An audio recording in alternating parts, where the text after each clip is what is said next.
Hey everyone, I'm Melanie from Streamlined Legal, where we help law firms get the most out of their practice management software.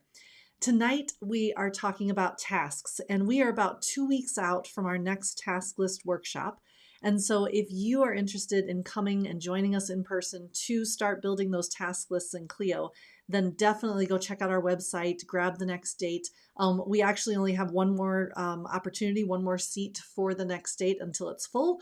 So go check that out. But tonight we're talking specifically about tasks that aren't quite ready yet, right? And so I'm going to hop on over to Clio and tell you the situation or show you the situation that I'm thinking of. And so if we come over here, we're going to see, we're going to see a lot of things down here. We're going to see that we've got this task list here for our client, right? And this is, unfortunately, Donald is getting divorced. And so we have his task list right here, where you'll see that the attorney is going to talk to the client about this hearing. Oh, about healing. Really, they're going to talk about the hearing. And when they do that, right after that, then the administrative assistant is supposed to email the client to schedule a hearing prep, right?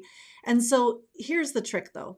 Our administrative assistant in this case is a little bit worried or concerned that the attorney's not actually going to make the call on the 4th. And so that task isn't going to get done, and then their task is going to pop up and it's not going to be ready. It's not going to be time yet, right? And so what I would highly recommend is, instead of just leaving the task off, because I don't want anyone to forget about it, right? I don't want us to have to remember tasks or, have to add them later as we think of them. I would love to be able to put them in right the minute we're thinking of them so we don't forget them.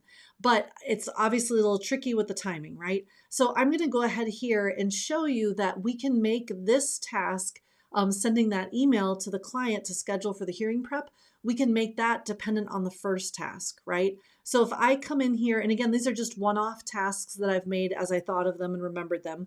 They did not come off of a task list, to be clear. I went ahead and set this one for the 4th. I set that one for the 5th, but really I'd like this second one to be dependent on that first one, so that if the attorney doesn't call the client, then my past task won't pop up, right? And so I come over here to edit this second task, and when I click on edit, when we scroll down to the bottom, you'll see that I can put a relative due date in there instead of an actual date, right? So instead of March 5th, I can come in here and click on relative due date, and I can say 1 business day after, and you can see all my tasks here, by the way, I talk to the client about the hearing, or rather the attorney does. So 1 business day after we talk to the client about the hearing, after that task, that's when I want this task to be due. Okay. And so the nice part about that is that now when if the attorney doesn't call the client back, right, or call the client to talk to them, and the attorney needs to push out this task until, I don't know, maybe they're going to do it the following week, right, the 11th instead of the 4th. So we'll move this to the 11th, and you'll see what happens is my task automatically follows the following day, right? So I don't have to keep pushing my task out. Right? Now, remember, best practices says that if the attorney can't get to that task on that day, they're going to push it out to a day that they can get to that task. And when they do that, then of course that will push out my task as well. So I'm not sitting there reviewing tasks that aren't ready to be done.